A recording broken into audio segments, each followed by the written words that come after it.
Titus. Dari Paulus, hamba Allah dan Rasul Yesus Kristus, untuk memelihara iman orang-orang pilihan Allah dan pengetahuan akan kebenaran seperti yang nampak dalam ibadah kita, dan berdasarkan pengharapan akan hidup yang kekal, yang sebelum permulaan zaman sudah dijanjikan oleh Allah yang tidak berdusta, dan yang pada waktu yang dikehendakinya telah menyatakan firman-Nya dalam pemberitaan Injil yang telah dipercayakan kepadaku sesuai dengan perintah Allah, Juru Selamat kita. Kepada Titus, anakku yang sah menurut iman kita bersama, kasih karunia dan damai sejahtera dari Allah Bapa dan Kristus Yesus Juru Selamat kita menyertai engkau. Aku telah meninggalkan engkau di Kreta dengan maksud ini, supaya engkau mengatur apa yang masih perlu diatur, dan supaya engkau menetapkan penetua-penetua di setiap kota, seperti yang telah kupesankan kepadamu, yakni orang-orang yang tak bercacat, yang mempunyai hanya satu istri, yang anak-anaknya hidup beriman, dan tidak dapat dituduh karena hidup tidak senonoh atau hidup tidak tertib.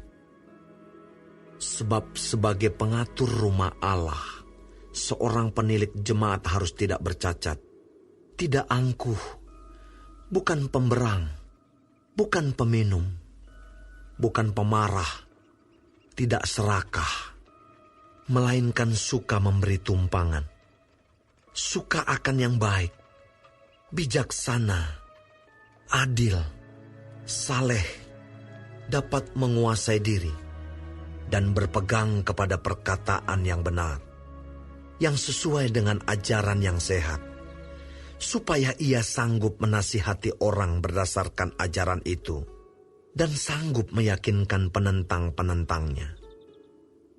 Karena sudah banyak orang hidup tidak tertib, terutama di antara mereka yang berpegang pada hukum sunat. Dengan omongan yang sia-sia mereka menyesatkan pikiran. Orang-orang semacam itu harus ditutup mulutnya, karena mereka mengacau banyak keluarga dengan mengajarkan yang tidak-tidak untuk mendapat untung yang memalukan.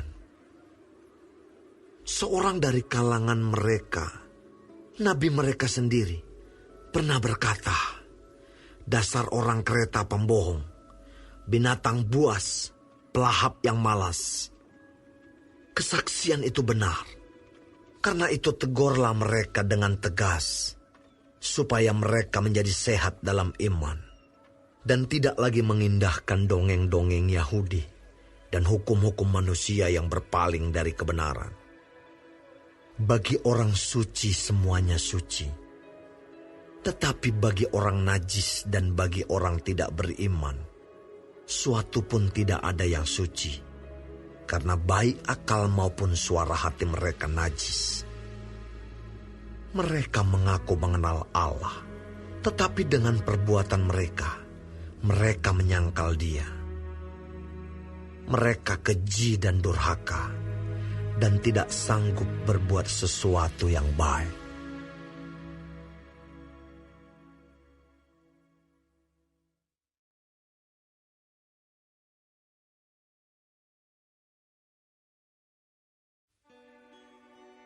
Tetapi engkau, beritakanlah apa yang sesuai dengan ajaran yang sehat.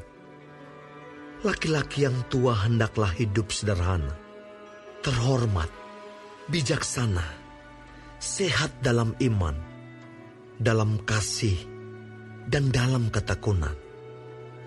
Demikian juga perempuan-perempuan yang tua, hendaklah mereka hidup sebagai orang-orang beribadah. Jangan memfitnah, jangan menjadi hamba anggur, tetapi cakap mengajarkan hal-hal yang baik. Dan dengan demikian mendidik perempuan-perempuan muda mengasihi suami dan anak-anaknya. Hidup bijaksana dan suci, rajin mengatur rumah tangganya, baik hati dan taat kepada suaminya, agar firman Allah jangan dihujat orang.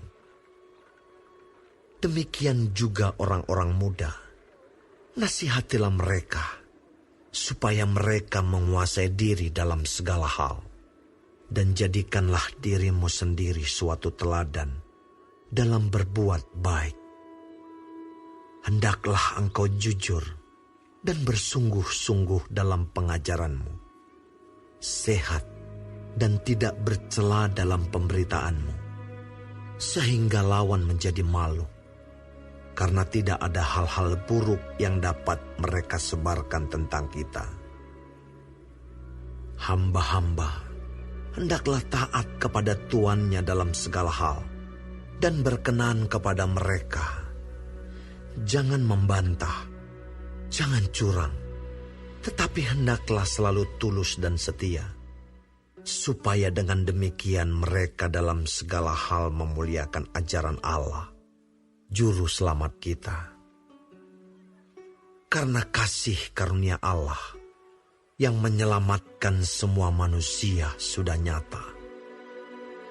Ia mendidik kita supaya kita meninggalkan kefasikan dan keinginan-keinginan duniawi, dan supaya kita hidup bijaksana, adil, dan beribadah di dalam dunia sekarang ini, dengan menantikan penggenapan pengharapan kita yang penuh bahagia, dan penyataan kemuliaan Allah yang maha besar, dan Juru Selamat kita Yesus Kristus, yang telah menyerahkan dirinya bagi kita, untuk membebaskan kita dari segala kejahatan, dan untuk menguduskan bagi dirinya suatu umat, kepunyaannya sendiri, yang rajin berbuat baik.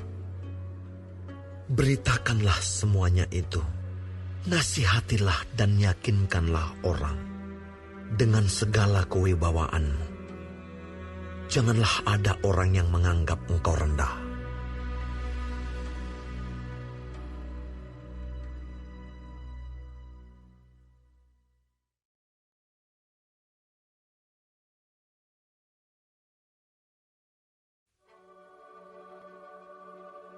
Ingatkanlah mereka, supaya mereka tunduk pada pemerintah dan orang-orang yang berkuasa, taat dan siap untuk melakukan setiap pekerjaan yang baik. Janganlah mereka memfitnah, janganlah mereka bertengkar. Hendaklah mereka selalu ramah dan bersikap lemah lembut terhadap semua orang. Karena dahulu kita juga hidup dalam kejahilan, tidak taat, sesat, menjadi hamba berbagai-bagai nafsu dan keinginan, hidup dalam kejahatan dan kedengkian, keji, saling membenci. Tetapi ketika nyata kemurahan Allah, Juru Selamat kita, dan kasih-Nya kepada manusia, pada waktu itu Dia telah menyelamatkan kita, bukan karena perbuatan baik yang telah kita lakukan, tetapi karena rahmat-Nya oleh permandian kelahiran kembali, dan oleh pembaharuan yang dikerjakan oleh Roh Kudus, yang sudah dilimpahkan-Nya kepada kita oleh Yesus Kristus, Juru Selamat kita, supaya kita, sebagai orang yang dibenarkan oleh kasih karunia-Nya, berhak menerima hidup yang kekal, sesuai dengan pengharapan kita. Perkataan ini benar, dan aku mau supaya engkau dengan yakin menguatkannya, agar mereka yang sudah percaya kepada Allah sungguh-sungguh berusaha melakukan pekerjaan yang baik. Itulah yang baik dan berguna bagi manusia. Tetapi hindarilah persoalan yang dicari-cari dan yang bodoh, persoalan silsilah, percekcokan, dan pertengkaran mengenai hukum Taurat, karena semua itu tidak berguna dan sia-sia belaka. Seorang bidat yang sudah 1-2 kali kunasihati, hendaklah engkau jauhi. Engkau tahu bahwa orang yang semacam itu benar-benar sesat, dan dengan dosanya menghukum dirinya sendiri. segera sesudah kukirim Artemas atau Tikhikus kepadamu, berusahalah datang kepadaku di Nikopolis, karena sudah kuputuskan untuk tinggal di tempat itu selama musim dingin ini. Tolonglah sebaik-baiknya Zenas ahli Taurat itu dan Apolos dalam perjalanan mereka, agar mereka jangan kekurangan sesuatu apa. Dan biarlah orang-orang kita juga belajar melakukan pekerjaan yang baik untuk dapat memenuhi keperluan hidup yang pokok, supaya hidup mereka jangan tidak berbuah. Salam dari semua orang yang bersama aku di sini, dan sampaikanlah salamku kepada mereka yang mengasihi kami di dalam iman. Kasih karunia menyertai kamu sekalian.